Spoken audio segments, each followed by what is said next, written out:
Hello जय हिंद दोस्तों, मैं शुभम आप सभी का स्वागत करता हूं आपके अपने इस यूट्यूब चैनल शुभम क्लासेस में।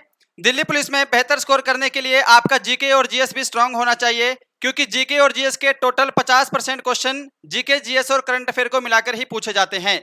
आज के इसी सेशन में हम ये डिस्कस करने वाले हैं कि कैसे आप कम समय में ही जीके और जीएस में अच्छा स्कोर कर सकते हैं।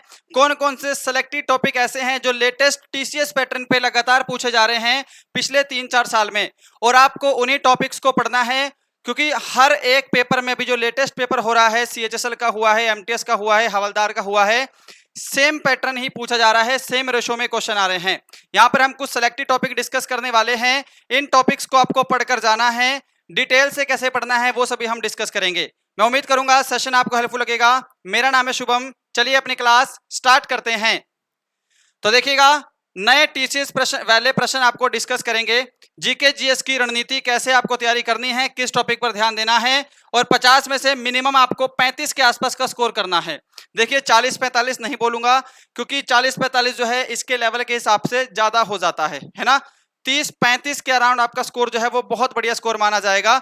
40 तो फिर आपकी शिफ्ट, आपकी किस्मत अच्छी होनी चाहिए कि आपकी शिफ्ट आसान आ जाए। देखो, सबसे पहले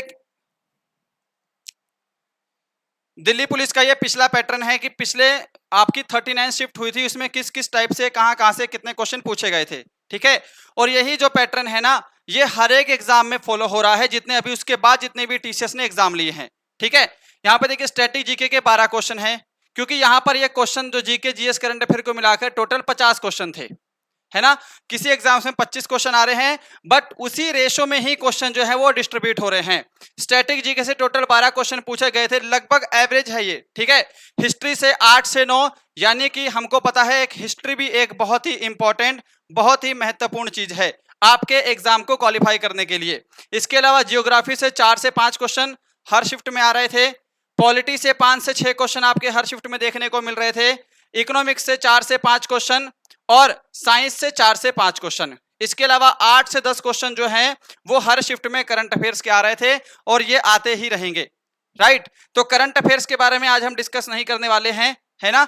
आज हम सिर्फ जीके जीएस के बारे में बताएंगे कि कौन कौन से ऐसे टॉपिक्स हैं जो कि दिल्ली पुलिस या फिर टीसीएस की बात करें, जो कि लगातार अभी 3-4 साल में लगातार पूछे जा रहे हैं। उन टॉपिक से प्रश्न आपको कौन कौन से टॉपिक करने हैं। देखो, सबसे पहले ये हम स्टैटिक जीके की बात करेंगे, जिससे लगभग 12 क्वेश्चन पूछे जा रहे हैं, ठीक है। Just a minute.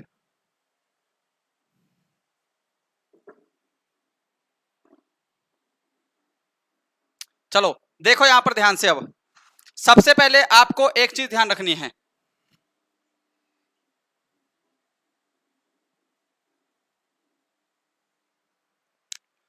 यहां पर ये जो कला और संस्कृति लिखा है ना, आर्ट एंड कल्चर, इससे इतने प्रश्न आ रहे हैं ना एग्जाम में, और ये थोड़ा सा डीप आ रहा है ना।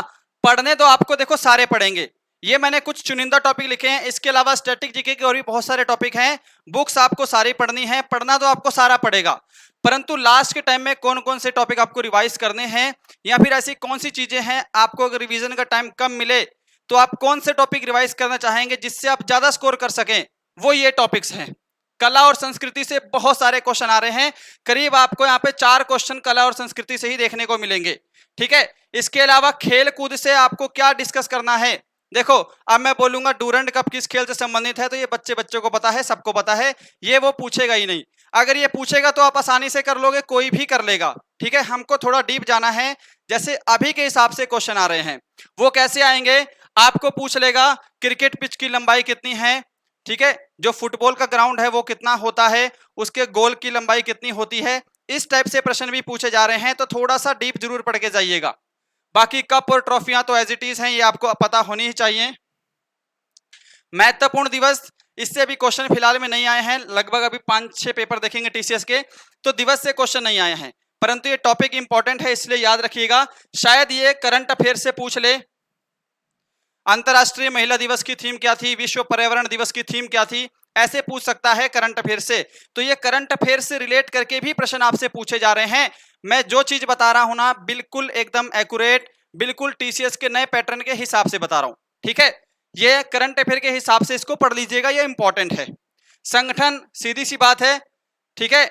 मेले, प्रमुख त्योहार, गुरुद्वारा, ये देखो ये क्या चीज है। मेले और प्रमुख त्योहार। ये भी क्वेश्चन जो है आपके करंट अफेयर से ही रिलेट करके पूछ रहा है। जैसे हाल ही में कोई मान लीजिए किसी राज्य में कोई त्योहार मनाया गया, ठीक है, पूछ लेगा हाल ही में यह त्योहार किस राज्य में मनाया गया। और एक और चीज पूछता है कि मान लीजिए ये जो त्योहार है, किसी भी त्योहार का नाम ले ले, है ना, यह किस जनजाति के द्वारा या किस जाति के द्वारा मनाया जाता है। जनजाति से क्वेश्चन आ रहे हैं तो इनसे भी घुसाकर क्वेश्चन पूछ दे रहा है। ये सारी चीजें आपको ध्यान रखनी है ना, रिलेट करके पढ़िएगा। हम अपनी दिल्ली पुलिस जीके और जीएस की क्लास इसी चैनल पे कराएंगे, बिल्कुल इसी टाइप के लेटेस्ट टाइप के प्रश्न डिस्कस करने वाले हैं। आगे देखिए, पुरस्कार और सम्मान, ये तो देखो आपको सारे करने पड़ेंगे। इनसे रिलेटेड करंट अफेयर से भी क्वेश्चन पूछे जाएंगे आपसे और पुराने भी पूछ सकता है, ठीक है। भारत के शास्त्रीय और लोक नृत्य, ये तो भाई लेटेस्ट प्रश्न है। देखो मान लीजिए कोई फेमस जो लोक नृत्य है या शास्त्रीय नृत्य है करने वाले हैं, उनका निधन हो गया हो, ठीक है, या किसी को कोई अवार्ड मिला हो, तो उनसे रिलेटेड क्वेश्चन डायरेक्ट पूछ देता है एग्जाम में। पुस्तकें और लेखक, लेटेस्ट और पुरानी, करंट अफेयर की भी और पुरानी, ये पढ़ लीजिएगा। अंतरराष्ट्रीय और राष्ट्रीय संगठन, संगठन का मुख्यालय कहाँ है, किस संगठन की स्थापना कब हुई है, यूनेस्को के अध्यक्ष कौन है, डब्ल्यूटीओ के अध्यक्ष कौन है, डब्ल्यूएचओ के अध्यक्ष कौन है। इनसे प्रश्न बहुत बन रहे एग्जाम में। हाल ही में G20 सम्मेलन कहाँ हुआ है, उसकी अध्यक्षता किसने की है, कौन कौन सी तारीख को हुआ है, डेट भी याद रख लीजिएगा, ठीक है। बाकी मंदिर, मस्जिद, चर्च, गुरुद्वारे हमने डिस्कस कर लिया है। ये सभी के सभी करंट अफेयर से ही रिलेट करके पूछ रहा है। भारत की प्रमुख जनजातियां, ये टॉपिक कुछ कुछ ऐसे हैं, मैंने यहाँ पे सारे सिलेक्टेड लिखे हैं, पर कुछ टॉपिक ऐसे हैं ना जो कि एवरग्रीन है, लगभग 4 साल से लगातार टीसीएस पूछा जा रहा है। भारत की प्रमुख जनजातियों से लगातार जो है वो क्वेश्चन एग्जाम में आ ही रहे हैं, ठीक है। अब देखिए आगे, चित्रकला और पोशाक, ठीक है, प्रमुख राजवंशों के संस्थापक, ये टॉपिक ऐसे हैं जिनको आपको एक बार गो थ्रू होना पड़ेगा। वाद्य यंत्र और उनके वादक, ये भी एक इंपॉर्टेंट टॉपिक हो जाता है। राष्ट्रीय पार्क, वन्य जीव अभयारण्य, देखो बेसिक तो आपको पढ़ना ही है, हर एक का आपको बेसिक पढ़ना है, पर ये जो टॉपिक है ना, इसका आप थोड़ा सा गहन अच्छे से डीपली भी अध्ययन करिएगा, ठीक है, क्योंकि इसमें भी करंट अफेयर से क्वेश्चन बन जाता है। आप देखिए, देश की मुद्रा और राजधानी सिंपल है, कर लीजिएगा। नदी किनारे बसे प्रमुख नगर, कोई दिक्कत नहीं है। यूनेस्को में शामिल स्थल, इसको देखिए, यूनेस्को में टोटल कितने स्थल हैं जो भारत के द्वारा जो है यूनेस्को ने अधिकृत किए हैं, भारत के स्थल वो कितने हैं, ऐसे क्वेश्चन आएंगे, ठीक है।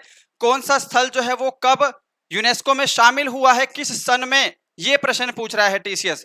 तो इस लेवल की तैयारी करिएगा। आप इतना छोड़ देते हो, आप सिर्फ देखते हैं कि यूनेस्को में कितने हैं, ये हैं, 2-4 के आप नाम याद कर लोगे, उसके बाद आप पूछोगे ही नहीं, पर आपको थोड़ा सा डीपली लेना पड़ेगा, ये चीजों को ध्यान रखिएगा, ठीक है। आगे चलते हैं। देखो भारत की जनगणना, जनगणना से मैं बोल रहा हूं हर एक शिफ्ट में एक प्रश्न आपको देखने को मिलेगा, ठीक है। और जनगणना से क्या पूछ रहा है, थोड़ा सा डीप नहीं, बहुत डीप जाके।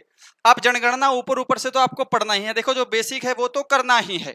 मैं आपको क्या समझा रहा हूं, आपसे पूछ सकता है जनगणना में कि आप स्टेट वाइज भी पूछ रहा है, सिटी वाइज भी पूछ रहा है, किस शहर की जनगणना सबसे अधिक है, जनसंख्या सबसे अधिक है, या फिर जैसे हरियाणा पूछ लेगा, हरियाणा में किस राज्य का लिंग अनुपात सबसे अधिक है, किस राज्य की साक्षरता दर सबसे अधिक है। ऐसे भी प्रश्न आ रहे हैं भाई, इनका ध्यान रखिएगा, ठीक है। और कितनी है ये भी पूछ सकता है ना, लिंग अनुपात कितना है हरियाणा का पूछ सकता है, ये हरियाणा का लिंग अनुपात, ये पिछली बार एग्जाम में आया भी था, ठीक है। शहरों के प्रमुख उपनाम, सिंपल है, ये कर लीजिएगा, इसमें कुछ नया नहीं है। प्रमुख बांध और नदियां, इसमें भी कुछ नया नहीं है, थोड़ा सा डीपली पढ़ लीजिएगा। अंतरराष्ट्रीय बांध और नदियों को कवर कर लीजिएगा इंटरनेशनल लेवल पर भी। प्रमुख घराना और गायन शैलियां, अगर ये टॉपिक आपने छोड़ दिया ना तो आपका 1 नंबर खत्म है, बस ये टॉपिक इतना इंपॉर्टेंट है ना। देखो प्रमुख घराना और शैलियों से क्या क्वेश्चन बनता है, प्रमुख गायन शैली की बात करेंगे, जैसे आपकी ध्रुपद शैली है, ठीक है, ख्याल है, इनसे क्वेश्चन बनते ही बनते हैं भाई, ठीक है। इनकी उत्पत्ति कब हुई है, इसकी स्थापना किसने की, संस्थापक कौन थे, ऐसे। घराने से भी बहुत सारे क्वेश्चन बन जाते हैं एग्जाम में। घराने से क्या पूछा जाता है, जयपुरी घराना, मेवाती घराना, संस्थापक कौन थे, या फिर कौन जयपुरी घराने से संबंधित हैं, कौन मेवाती घराने से संबंधित हैं, ये क्वेश्चन एग्जाम में आते हैं। घराना और गायन शैलियां पढ़ के जाना ही जाना है आपको। थोड़ा सा समय लूंगा वीडियो में, पर जो मैं चीज बता रहा हूं ना वो आपको कोई बताएगा नहीं इतनी डिटेल से। ये मैंने लेटेस्ट 4-5 साल को एक बार अच्छे से रिवाइज किया है, पुराने सारे पेपर देखे हैं लेटेस्ट टीचर्स के, उसके हिसाब से बता रहा हूं। प्रमुख दर्रे, इसमें कुछ नया नहीं है, ये कर लीजिएगा। ये आपका है स्टैटिक जीके का पार्ट। स्टैटिक जीके और भी है, आपको पढ़नी तो देखो सारी पड़ेगी, पर ये कुछ ऐसे टॉपिक हैं जो मैंने बताए हैं, ये आपको रिवीजन लगातार करना है, डीपली डीपली जाकर करना है, क्वेश्चन कहीं से भी बन सकता है। आगे बढ़ते हैं, आगे देखिए। हिस्ट्री 8 से 9 नंबर की है, यानी कि सेकंड हाईएस्ट वेटेज आपका जीके के सेक्शन में हिस्ट्री का रहने वाला है। इतनी चीजें क्लियर हैं। हिस्ट्री में सिंधु घाटी सभ्यता मोस्ट इंपॉर्टेंट। देखो आसान आसान तो आपको पता है, ये आसान आसान क्वेश्चन मेरे हिसाब से शायद सबको पता होंगे, आसान आसान क्वेश्चन, कोई इशू नहीं है, कोई दिक्कत नहीं है, ऊपर ऊपर से। अब थोड़ा सा डीपली पढ़िएगा इनको, है ना, कहां से कौन कौन सी चीजें प्राप्त हुई हैं, बहुत डीपली डीपली क्वेश्चन आ रहे हैं। सिंधु घाटी सभ्यता से तो आपका एक भी प्रश्न नहीं छूटना चाहिए, चाहे इसमें से एक भी क्वेश्चन एग्जाम में ना आए, पर ये टॉपिक आपका एकदम उंगली पे रटा होना चाहिए, बिल्कुल डीपली से डीपली। अब देखो, क्योंकि अभी मैंने लेटेस्ट देखा है, सीजीएल के पेपर में पूछा गया था कि सिंधु घाटी सभ्यता के जो नगर हैं वो ईंटों से बने होते थे, ईंटों की लंबाई और चौड़ाई का माप पूछा था। इतना डीप प्रश्न, तो आपको थोड़ा डीपली पढ़ना पड़ेगा सिंधु घाटी सभ्यता को। भारत के प्रमुख युद्ध स्मारक से प्रश्न पढ़ लीजिएगा, इसमें कुछ नया नहीं है, युद्ध तो उतने ही हैं जितने पहले हुए थे, इसमें कुछ नया नहीं है, ठीक है। वैदिक काल से संबंधित प्रश्न, वैदिक काल को थोड़ा सा डीपली पढ़ लीजिएगा। मुगल काल और मराठा राज्य, बहुत ज्यादा प्रश्न आ रहे हैं, बहुत ज्यादा से भी ज्यादा, ठीक है। दक्षिण भारत का इतिहास, आए हाय हाय हाय, मैं आपको बता रहा हूं, चोल साम्राज्य है या और भी है जो दक्षिण भारत में थे, इतने प्रश्न आते हैं ना भाई, इतने प्रश्न की पूछो मत। 1 से 2 प्रश्न आपको हर दूसरी तीसरी शिफ्ट में एक प्रश्न देखने को मिलेगा, अच्छे से करके जाइएगा। ये मैंने टॉपिक नाम इसलिए लिखे हैं, आपको बुक्स में तो मिल ही जाएंगे, प्लस आप यूट्यूब पे गूगल पे सर्च करोगे अलग से भी मिल जाएंगे, एक्स्ट्रा फैक्ट याद कर लीजिएगा। प्रमुख गवर्नर तथा वायसराय, इनसे भी डीपली पढ़ लीजिएगा। ऊपर ऊपर सबको पता है ना, ट्रेन किसके समय में लागू हुई थी, सती प्रथा किसने खत्म की थी, भारत किस वायसराय के शासनकाल में आजाद हुआ था, बंगाल के पहले गवर्नर, भारत के पहले गवर्नर जनरल, है ना, वायसराय कौन है, लॉर्ड कैनिंग 1857 की क्रांति में कौन वायसराय थे, ये तो प्रश्न सबको पता है, रटे हैं। थोड़ा सा अब आपको डीपली जाना पड़ेगा, ठीक है। अब देखो आगे, 1857 की क्रांति पढ़ लीजिएगा, इंपॉर्टेंट है इसलिए मैंने ऐड कर दिया है, भले ही एक भी प्रश्न आए पर पढ़ना है। अब ऐसा मत करना कि सिर्फ यही टॉपिक पढ़ो, ये वो टॉपिक हैं जिनसे अभी लेटेस्ट के 3-4 साल में प्रश्न बन रहे हैं, ठीक है ना। आपको क्या करना है, हिस्ट्री तो अच्छे से पढ़नी है, डीपली पढ़नी है, बढ़िया पढ़नी है। रिवीजन के टाइम में अगर समय नहीं बचा मान लो, तो आप इनको अच्छे से 2-3 बार डीपली पढ़ लीजिएगा। मौर्य काल से बहुत प्रश्न बन रहे हैं भाई टीसीएस में, बहुत ज्यादा। महात्मा गांधी युग से भी बहुत प्रश्न बन रहे हैं, एकदम डीपली डीपली। इसके अलावा दिल्ली सीजीएल में प्रश्न आया था, महात्मा गांधी का जन्म किस दिन हुआ था, 2 अक्टूबर को हुआ था ना, किस दिन हुआ था, ये प्रश्न आया है, ठीक है। सीजीएल 2021 में आया था शायद, आई थिंक। बाकी ब्रिटिश शासन है, इससे प्रश्न थोड़े से कम बने हैं अभी लास्ट के 2-3 साल में ब्रिटिश शासन से, ठीक है। अब बात करेंगे पॉलिटी की। पॉलिटी भी 5 से 6 क्वेश्चन की है और इंपॉर्टेंट है। पॉलिटी से जो क्वेश्चन बन रहे हैं वो मैं आपको बताने जा रहा हूं। हम दिल्ली पुलिस की तैयारी इसी चैनल पे कराएंगे, जीके जीएस बिल्कुल लेटेस्ट टीसीएस के पैटर्न के हिसाब से होगा, बिल्कुल लेटेस्ट डिटेल से अच्छे से आपको कराई जाएगी। नए हैं चैनल को सब्सक्राइब करके बेल आइकन जरूर दबा दीजिएगा। जीके जीएस और करंट अफेयर की क्लास हम इसी चैनल पे कंटिन्यू करेंगे। देखो आगे, इसमें ये जो टॉपिक है ना, प्रमुख संविधान संशोधन, जितने भी संविधान संशोधन हुए हैं, 61वां संविधान संशोधन, 62वां, 101वां संविधान संशोधन, 129वां संविधान संशोधन, जितने भी संशोधन हैं भाई, आपको अब एक भी नहीं छोड़ना है, ठीक है। पहले तो हम मेन याद करते थे कि दिल्ली को एनसीआर का दर्जा किस संशोधन के तहत मिला, वोट देने की आयु 18 वर्ष से 21 वर्ष से 18 वर्ष कब की गई, ये तो सबको पता है, नहीं पता तो आप पढ़ लीजिएगा अगर आप नए हैं, है ना, ये तो आपको पढ़ने ही है, याद होने ही चाहिए। बट अब जितने भी संशोधन हैं जो आपको मोस्ट से मोस्ट इंपॉर्टेंट लगे वो पढ़ लीजिएगा, है ना। हम पढ़ाएंगे अपने चैनल पे, प्रैक्टिस करवाएंगे डेली, बट ये मैं लिख कर इसलिए दे रहा हूं, आप स्क्रीनशॉट ले लीजिए, आपको खुद से भी मेहनत करनी है, ठीक है। अगर आप खुद से नहीं पढ़ोगे तो किसी के पढ़ाई से पास नहीं हो पाओगे, जब तक आप खुद से अपना दिमाग नहीं लगाओगे। अनुसूचियां, बहुत सारे प्रश्न, संविधान के स्रोत, मतलब नीति निर्देशक सिद्धांत किस देश से लिए गए हैं, प्रस्तावना किस देश से ली गई है, मौलिक अधिकार किस देश से लिए गए हैं, ये सभी, ठीक है। इसके अलावा मौलिक अधिकार आपको अच्छे से डीपली पढ़ना है, ठीक है। नीति निर्देशक सिद्धांत की व्यवस्था अच्छे से पढ़नी है। भारतीय राज्य व्यवस्था, ये तो सिंपल है ना, भारतीय राज्य व्यवस्था समझ रहे हो ना, कि जो भारत का जो जो राज्य व्यवस्था है वो कब से बिल्कुल स्टार्टिंग से कहां से शुरू हुई है और कहां जाके भारत का संविधान बना है, कब निर्माण हुआ है, बिल्कुल डीपली एकदम। ठीक है, इसमें प्रश्न पूछे जाते हैं उस समय जो जो कमेटियां बनी थी संविधान के निर्माण के समय, उसमें कितने मेंबर थे, या फिर इनमें से कौन उस कमेटी का मेंबर नहीं है। इतना डीप आ रहा है, एक एक क्वेश्चन का संघर्ष है भाई। आसान प्रश्न सारे करेंगे, जो थोड़ा सा डीपली पढ़ के जाएगा ना, जिसने 2-3 क्वेश्चन फालतू ठीक कर दिए, वो उसका सिलेक्शन हो जाएगा बस। ठीक है, अब देखो प्रमुख अनुच्छेद, अनुच्छेद आपको लगभग 70% अनुच्छेद आपको याद होने चाहिए। सारे इंपॉर्टेंट पढ़ लीजिएगा जितने आपको लगता है कि इंपॉर्टेंट है। प्रधानमंत्री के कार्यकाल की सूची, प्रधानमंत्री के कार्यकाल की सूची, समझ रहे हो ये कितना इंपॉर्टेंट है। दूसरे नंबर के प्रधानमंत्री कौन थे, या फिर अभी सेकंड लास्ट प्रधानमंत्री कौन है, किस प्रधानमंत्री कार्यकाल सबसे लंबा था, किस प्रधानमंत्री की मृत्यु कार्यकाल में हुई है, या कितने प्रधानमंत्रियों की मृत्यु कार्यकाल में हुई है, ये सभी प्रश्न। मौलिक कर्तव्य सुपर इंपॉर्टेंट है। पंचायती राज व्यवस्था देख लो भाई, ये जो पंचायती राज व्यवस्था है ना, इसको आपको एकदम डीपली, एकदम धड़ल्ले से पढ़ना है। ठीक है, इत्यादि ये इंपॉर्टेंट टॉपिक है जो जिनसे भी लेटेस्ट क्वेश्चन बन रहे हैं 3-4 साल में। ठीक है, चाहे उठा के कोई भी पेपर देख लेना आप, अभी टीसीएस का भी लेटेस्ट कोई भी, सीएचएसएल देख लो, एमटीएस देख लो, इसके अलावा जितने भी एग्जाम हो रहे हैं कोई भी उठा के देख लो। अभी सीआरपीएफ का एग्जाम हुआ है ट्रेड्समैन का, उसमें भी इन्हीं टॉपिक से प्रश्न बने हैं। 2011 की जनगणना उसमें भी छाई हुई थी। सीआरपीएफ हेड कांस्टेबल मिनिस्ट्रियल का एग्जाम हुआ था, उसमें 2011 की जनगणना से भर भर के क्वेश्चन बने थे। आर्मी का जो एग्जाम हुआ था उसमें 2011 के ऐसे ऐसे क्वेश्चन बने थे जो कि बच्चों ने पढ़े भी नहीं थे। थोड़ा सा डीपली है, पढ़ना आपको सारा है, इसके अलावा जितना भी है आपको पॉलिटी सारी पढ़नी है। पर मैं ये कह रहा हूं ये जो टॉपिक है ना, इनको आपको 2-3 बार डीपली पढ़ना है, बस इतना ध्यान रखो। आगे बढ़ते हैं, नेक्स्ट है आपका जियोग्राफी, जिससे 4 से 5 क्वेश्चन आ रहे हैं। मैंने ये थोड़े से टॉपिक लिखे हैं जो मुझे इंपॉर्टेंट लगे हैं, जिनसे भी लेटेस्ट क्वेश्चन बन रहा है, क्योंकि जियोग्राफी से ज्यादा क्वेश्चन नहीं आ रहे हैं। हर शिफ्ट में 4 क्वेश्चन 5 क्वेश्चन, ये दिल्ली पुलिस में आए थे। ठीक है ना, अभी हम लेटेस्ट पेपर देखेंगे, जियोग्राफी से 1 से 2 क्वेश्चन मिल रहे हैं, बस मुश्किल से 2 क्वेश्चन पूछे जा रहे हैं। वो किस किस टॉपिक से है, भारत में और विश्व की नदियों से प्रश्न, भारत और विश्व की नदियों से संबंधित प्रश्न। थोड़ा सा डीपली अच्छे से पढ़िएगा।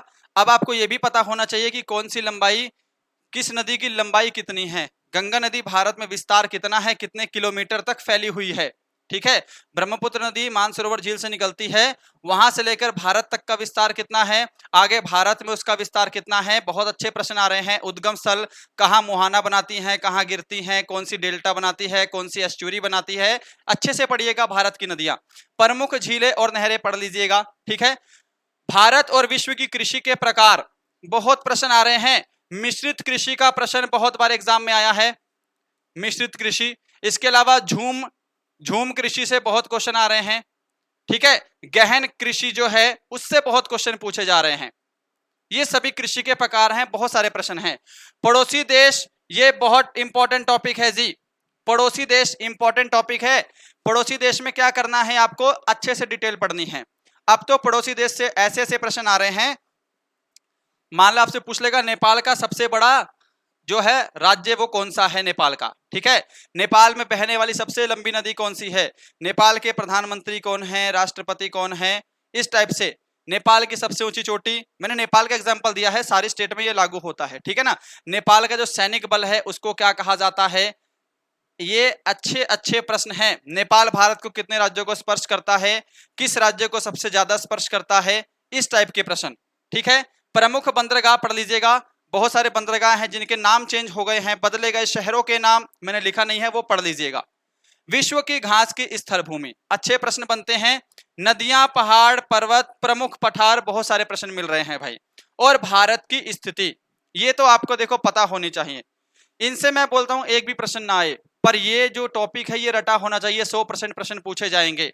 इसके अलावा जियोग्राफी बहुत लंबी है, बहुत वास्ट है, पढ़नी तो आपको देखो पड़ेगी ही। बुक्स के बारे में अभी लास्ट में बताऊंगा लगभग कौन सी बुक्स लेनी है आपको, फिलहाल आप ये सभी देख लो। ठीक है, आगे देखो एक चीज, अब यहाँ पे इकोनॉमिक्स को सभी क्या कर देते हैं, इग्नोर। ठीक है, अगर इसमें से आपने 50% भी स्कोर कर दिया ना, तो आप कम से कम ये ध्यान रखो, अगर आपने एक क्वेश्चन दूसरों से सही किया है, ठीक है, आप कम से कम डायरेक्टली 10,000 बच्चों से आगे हो जाओगे एक क्वेश्चन ठीक करने में। 10 से 20,000 बच्चों से एक क्वेश्चन एक्स्ट्रा ठीक करके आप आगे पहुंच जाओगे। सिर्फ एक क्वेश्चन का इतना फर्क पड़ता है एग्जाम में, ठीक है। एक क्वेश्चन क्या है, मैं तो बोल रहा हूं 0.25 मार्क्स का भी बहुत फर्क पड़ता है। इसमें भी आप 2 से 3,000 बच्चों से आगे चले जाओगे भाई। आप देखो यहाँ पे प्रश्न क्या बनेगा, भारत की राष्ट्रीय आय, ये अच्छे से पढ़िएगा, टॉपिक बहुत बेहतरीन। बजट मैंने लिखा नहीं यहाँ पे, बजट पढ़ लीजिएगा। बजट 2000 अभी जो लॉन्च हुआ है 23 का, वो भी पढ़ना है। और बजट की शुरुआत कैसे हुई, बजट को क्या कहा जाता है, बिल्कुल कंप्लीट बजट के बारे में पढ़ना है स्टार्टिंग से, ठीक है। राष्ट्रीय आय के स्रोत, इसके अलावा जीडीपी ज्ञात करने का फॉर्मूला, एनएनपी ज्ञात करने का फॉर्मूला, ठीक है। ये सभी इंपॉर्टेंट टॉपिक है। सकल घरेलू उत्पाद है, ये इंपॉर्टेंट टॉपिक है। भारत की राष्ट्रीय आय की गणना कैसे की जाती है, ये प्रश्न पूछ लेगा एग्जाम में, तो कैसे करोगे, किसमें से क्या घटाना है, ये सभी प्रश्न आते हैं। और मैं बता रहा हूं भाई, यहाँ पे मैंने लिखा हुआ था एक, आपका कुछ चीजें हैं जो माइंड में नहीं रहती हैं, वो लिख कर लानी पड़ती हैं, ठीक है। चलो आगे बढ़ते हैं सेशन में। ये आपको देखने में वैसे लग रहा है, अगर आप प्रीवियस ईयर क्वेश्चन उठा लोगे ना, आप बोलोगे कि सर आपने एकदम सही चीज बताई है। बिल्कुल यही क्वेश्चन आ रहे हैं एग्जाम में। आय के प्रमुख स्रोत, भारत में किस प्रकार से आय के स्रोत हैं, ठीक है। प्रत्यक्ष और अप्रत्यक्ष कर, कौन सा कर प्रत्यक्ष कर है, मैं पूछ लूंगा। बिक्री कर कौन सा कर है, ठीक है। निगम कर कौन सा कर है, स्टाम्प ड्यूटी कौन सा प्रकार का कर है, प्रत्यक्ष कर है, अप्रत्यक्ष कर है, ये प्रश्न एग्जाम में बनते हैं। इसके अलावा कौन सा कर राज्य सरकार के द्वारा लगाया जाता है, कौन सा कर केंद्र सरकार के द्वारा लगाया जाता है, ये भी प्रश्न बनते हैं। मुद्रा व बैंकिंग प्रणाली से भी भाई प्रश्न आ रहा है एग्जाम में, अच्छे से पढ़ के जाइएगा टॉपिक। पंचवर्षीय योजना से अभी हाल फिलहाल में तो प्रश्न नहीं बने हैं, 2 साल में मैंने सारे पेपर देखे हैं, फिर भी ये टॉपिक इंपॉर्टेंट है तो पढ़ लीजिएगा, ठीक है। ये इकोनॉमिक्स का चैप्टर है। देखो इसके अलावा भी इकोनॉमिक्स पढ़नी है, पर ये विशेष टॉपिक हैं जो लेटेस्ट एग्जाम में पूछे जा रहे हैं, मैंने स्पेशल वही टॉपिक लिखे हैं। ऐसे में पूरी किताब के टॉपिक लिखने से क्या फायदा, पूरी किताब लिखकर तो कोई फायदा नहीं है, किताब आपके पास है। इन टॉपिक्स को 2 से 3 बार और डीपली पढ़ना है आपको, ठीक है। आगे बढ़ते हैं। देखो ये है साइंस का और लास्ट सेक्शन है। करंट अफेयर के बारे में हम किसी और दिन बात करेंगे, उसके लिए अच्छे से डिस्कस करना पड़ेगा। अगर आप चाहते हैं कि दिल्ली पुलिस की बिल्कुल कंप्लीट स्ट्रेटजी बता दें कि 100 प्रश्न हैं, मैथ में किस टॉपिक से कितने प्रश्न आए थे और अभी लेटेस्ट पैटर्न में क्या क्या आ रहा है और किस किस टाइप के प्रश्न आ रहे हैं एग्जाम में, ठीक है, एकदम कंप्लीट अगर आप स्ट्रेटजी बोलेंगे तो वो भी स्ट्रेटजी बना दी जाएगी। चैनल को लाइक शेयर सब्सक्राइब जरूर करिएगा। हम दिल्ली पुलिस की क्लासेस इसी चैनल से स्टार्ट करेंगे। और एक बार प्रश्नों का आप टेस्ट लगाना, हमारे दिए हुए प्रश्नों का, उसके बाद बताना कि आपका लेवल कितना है, क्या तैयारी आपकी चल रही है, ठीक है। देखो साइंस में पढ़ना आपको सारा है, कुछ इंपॉर्टेंट टॉपिक है जो एग्जाम में आ रहे हैं अभी, वो हम बताने वाले हैं। कम प्रश्न पूछ रहा है टीसीएस साइंस से, बहुत कम प्रश्न आ रहे हैं। देखो प्रकाश से संबंधित प्रश्न बहुत कम आ रहे हैं, नहीं आ रहे हैं, ठीक है ना, फिर भी आपको ये टॉपिक पढ़ना पड़ेगा, इंपॉर्टेंट है। यांत्रिकी प्रमुख एसआई मात्रक से प्रश्न देखने को मिल जा रहा है किसी किसी दूसरे तीसरे एग्जाम में। इसके अलावा चुंबकत्व से प्रश्न अभी तक नहीं आ रहे हैं, फिर भी टॉपिक पढ़ लीजिएगा, इंपॉर्टेंट लगा इसलिए लिख लिया है। खोज और आविष्कार से एक प्रश्न देखने को मिल रहा है, ध्यान रखिएगा। आवर्त सारणी आपको पढ़नी ही पढ़नी है, ये मोस्ट इंपॉर्टेंट है, वेरी वेरी इंपॉर्टेंट है आपकी आवर्त सारणी, ठीक है। इसके अलावा ऊष्मा से संबंधित प्रश्न लेटेस्ट पैटर्न में तो अभी नहीं आए हैं लास्ट के 2 साल में, बट दिल्ली पुलिस का एग्जाम है, 50 क्वेश्चन है, तो क्या पता प्रश्न आ जाए, इसलिए पढ़ लीजिएगा, थोड़ा सा माफी चाहूंगा, ठीक है। इसके अलावा ध्वनि और विद्युत से प्रश्न अभी कम आ रहे हैं, पर पढ़ लीजिएगा। परमाणु संरचना, आवर्त सारणी और परमाणु संरचना बहुत इंपॉर्टेंट है एग्जाम के लिए। ऑक्सीकरण और अवकरण, लोहे पर जंग लगना कैसी प्रक्रिया है, ऑक्सीकरण है इलेक्ट्रॉन के त्यागने की प्रक्रिया, इलेक्ट्रॉन को ग्रहण करने की प्रक्रिया, और भी डीपली प्रश्न बनते हैं, पढ़ लीजिएगा इनको, ये टॉपिक है स्पेशल। ये लास्ट पेज है हमारा, उत्प्रेरक से संबंधित प्रश्न वेरी इंपॉर्टेंट, ठीक है। विज्ञान की प्रमुख शाखाएं, एक क्वेश्चन बन जाता है एग्जाम में हर दूसरी तीसरी शिफ्ट में। कोशिका विज्ञान बहुत इंपॉर्टेंट टॉपिक है ये, कोशिका विज्ञान वाला वेरी वेरी इंपॉर्टेंट। मानव रोग से प्रश्न बन जाते हैं आजकल, है ना, डीपली बन रहे हैं, पर ये बेसिक है टॉपिक, इसको कवर तो करना ही है। पादप रोग आपको स्पेशल ध्यान देना है, पादप रोग वाला इंपॉर्टेंट है, बहुत इंपॉर्टेंट है भाई। इसके अलावा जंतुओं के संघ से संबंधित प्रश्न, जैसे मोलास्का हो गया, एनिलिंडा हो गया, सिलेंट्रेटा हो गया, कौन सा जंतु किस संघ से संबंधित है ना, कौन से जंतु के अंदर क्या खासियत है, कोई कौन सा जंतु पैर, किसके जंतु के पैर नहीं है, किसमें सफेद रक्त पाया जाता है, कोई सिर्फ सांस लेता है, ठीक है, किसके अंदर तंत्रिका तंत्र है परंतु हृदय नहीं है। ऐसे ऐसे प्रश्न बन रहे हैं एग्जाम में, राइट। धातुओं और अधातुएं तथा उनके यौगिक, इनसे तो प्रश्न बनता ही है ना। यहां पर मैंने एक टॉपिक छोड़ दिया है, ठीक है, क्या है वो, साइंटिफिक फॉर्मूले, साइंटिफिक फॉर्मूलाज पढ़ लीजिएगा, रासायनिक सूत्र बोलते हैं हिंदी में, ठीक है। पादप जगत का वर्गीकरण वेरी इंपॉर्टेंट, पूछ सकता है 5 जगत का वर्गीकरण किसने किया, अब नहीं आएगा, वो पांचों जगत के नाम बता दो, इनमें से कौन सा 5 जगत के वर्गीकरण से संबंधित नहीं है, ऐसे पूछ सकता है आपसे डीपली। जंतुओं का वर्गीकरण, प्रमुख वैज्ञानिक नाम, है ना, आम का वैज्ञानिक नाम, सेब का वैज्ञानिक नाम, बरगद का वैज्ञानिक नाम, सभी इंपॉर्टेंट हैं आपके एग्जाम के लिए, ठीक है जी। तो यही था एक छोटा सा सेशन, मैं उम्मीद करूंगा सेशन पसंद जरूर आया होगा। अब देखो कुछ बुक्स के बारे में बता देता हूं, इसके लिए खैर स्पेशल अलग से वीडियो लाएंगे, किस सब्जेक्ट के लिए कौन सी बुक्स आपकी बेहतर रहेगी। फिर भी मैं एक मोटा मोटा आपको रिव्यू दे दूं। अगर आपको जीके और जीएस पढ़ना है, सबसे पहली किताब जो आपके पास होनी चाहिए वो होनी चाहिए लूसेंट। देखो लूसेंट सब बोलते हैं इससे प्रश्न नहीं आ रहे हैं, मैं बोल रहा हूं ना कि इससे प्रश्न बहुत आ रहे हैं, अभी भी बहुत आ रहे हैं। आप 2 से 3 बार 10 बार पढ़ोगे ना तो भी इसमें से बहुत सारे फैक्ट आपको याद नहीं रह पाएंगे, बहुत सारी चीजें इसमें से मिस हो जाएंगी आपकी, प्रश्न वहां से भी बन रहे हैं एग्जाम में, ठीक है। लूसेंट अगर आपके पास है तो ठीक है, नहीं है तो लूसेंट है, और एक और बुक है मनोहर पांडे की आती है, अरिहंत पब्लिकेशन की, मनोहर पांडे की अरिहंत पब्लिकेशन, ठीक है, अरिहंत पब्लिकेशन। इन दोनों में से कोई भी एक बुक ले लीजिएगा, ये बुक टॉपिक वाइज लेनी है, एमसीक्यू मत लीजिएगा इनका, एमसीक्यू बता रहा हूं कौन सा लेना है। इसके अलावा एक बुक आपके पास एमसीक्यू वाली होनी चाहिए। एमसीक्यू में आप क्या ले सकते हो, घटना चक्र, प्रीवियस ईयर के एसएससी के प्रश्न है।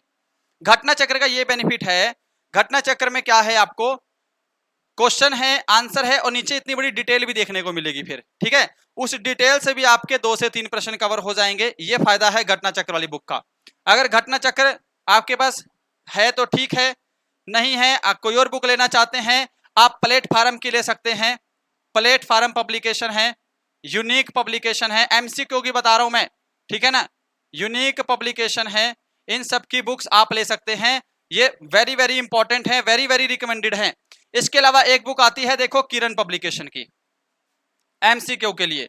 अब इस बुक को मैं ज्यादा रिकमेंड नहीं करता, प्रश्न इसमें भी प्रीवियस ईयर के सारे हैं, पर इसमें जो प्रश्नों की डिटेलिंग है ना, एक तो आपको आंसर के लिए, क्योंकि ये बुक जो है वो प्रैक्टिस के लिए बनाई गई है, इस बुक में आप प्रैक्टिस नहीं कर सकते, आपको एमसीक्यू दिखेगा, आपको ऑप्शन दिखेंगे और नीचे डायरेक्ट आंसर है।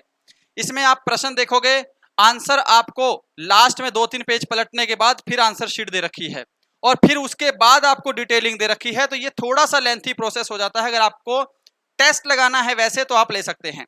इसके अलावा प्रीवियस ईयर के जो प्रश्न हैं, अभी लेटेस्ट दिल्ली पुलिस का एग्जाम 2020 में हुआ था, ठीक है ना, 2021, 22 और 2023 तक अभी जितने भी एसएससी के सीएचएसएल, सीजीएल, ठीक है, एमटीएस, इसके अलावा दिल्ली पुलिस एमटीएस का एग्जाम हुआ था, सीआरपीएफ का एग्जाम हुआ था, ये सभी के सभी क्वेश्चन प्रीवियस ईयर के जीके जीएस के आपको पढ़ लेने हैं, ये एक बुक्स की बात है।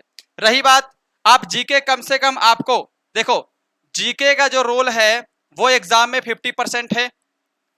अब मैं ये क्या कह रहा हूं कि अगर 50 में से आपके 35 क्वेश्चन भी बन जाते हैं ना, ये बहुत अच्छा स्कोर है, बहुत बहुत अच्छा स्कोर है।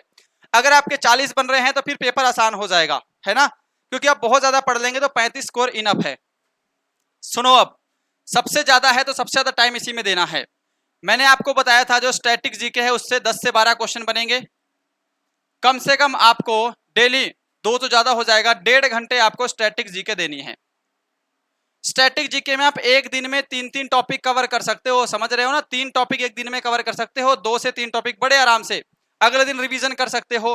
इसके अलावा history, modern history, ancient history, ठीक है, और मध्यकालीन भारत जिसको बोलते हैं इंग्लिश में, ये इसमें आपको कम से कम देना है 2 घंटा, 1.5 से 2 घंटा, 1.5 से 2 घंटा देना ही पड़ेगा भाई, इससे टॉपिक बनते हैं। एक बार आपको कोई भी बुक लेके अच्छे से गो थ्रू हो जाना है, उस बुक से अच्छे से उस बुक से गो थ्रू हो जाइए। उसके बाद फिर एमसीक्यूज के साथ उस टॉपिक का टेस्ट लगाइए और फिर रिवीजन के टाइम पे जो मैंने टॉपिक बताए हैं उनको भी पढ़िएगा अच्छे से, ठीक है। हिस्ट्री में 1.5 से 2 घंटा देंगे, इनफ है। अब आगे सुनो, अब ये मत बोलना कि मैथ है, रीजनिंग है। रीजनिंग में तो आप आधा घंटा दोगे तो भी चलेगा, मत दो आप सिर्फ प्रैक्टिस मॉक टेस्ट लगा लो तो भी चल जाएगा, बस बेसिक क्लियर होना चाहिए रीजनिंग का, है ना। मैथ में आप 1 घंटा डेली दोगे तो भी इनफ है, इसलिए उधर इतना ध्यान मत दो। ध्यान देना है पर उसी रेशो में देना है जितनी आवश्यकता है। अगर मैथ बहुत ज्यादा वीक है तो मैथ में ज्यादा ध्यान दे दो, पर यहां पर तो इतना ध्यान देना पड़ेगा। जीके आपका 4 घंटे मांगेगी ही मांगेगी। इसके अलावा इकोनॉमिक्स 40 मिनट इनफ है, डेली 40 मिनट इनफ है, बहुत लंबा नहीं है इकोनॉमिक्स। 40 मिनट दोगे ना तो आपकी 25 दिन में खत्म हो जाएगी इकोनॉमिक्स। इसके अलावा क्या बचता है आपका, हिस्ट्री हो, इसके अलावा जियोग्राफी है, जियोग्राफी में भी 40 मिनट बहुत है, ठीक है। रही बात साइंस की, साइंस में आप 1 घंटा दे दीजिएगा, अच्छा हो जाएगा आपका, ठीक है ना। हमारा पॉलिटी बचता है, पॉलिटी में भी 40 से 60 मिनट काफी है। मतलब कहने का मतलब यह है कि 4 से 5 घंटे आपकी जीके होनी चाहिए। सिर्फ 2 महीने का समय है मिनिमम आपकी सारी ओवरऑल मिला के, ठीक है। 6 से 7 घंटे की आपकी पढ़ाई होनी चाहिए, प्लस एक मॉक टेस्ट आपको डेली लगाना है। ये कब लगाना है, जब आप कम से कम 20 से 25 या 1 महीना अच्छे से पढ़ लें, उसके बाद से। तब तक आप बीच में क्विजिस लगाते रहिएगा, क्विजिस से बहुत हेल्प मिलती है, बहुत सारे डाउट आपके क्विजिस से भी सॉल्व होते हैं, ठीक है। यही था आज का सेशन, मैं उम्मीद करूंगा सेशन जरूर पसंद आया होगा आपको, ठीक है। सभी इंपॉर्टेंट चीजें यहाँ पर बताई गई हैं आपको। बस एक चीज आपको ध्यान रखनी है, हमारे चैनल को सब्सक्राइब कर लीजिएगा। हमारे चैनल पर डेली दिल्ली पुलिस की क्लासेस लगाई जाएंगी, इसी लेवल पर, इसी पैटर्न पर, ठीक है। मिलते हैं कल, तब तक के लिए जय हिंद, जय भारत।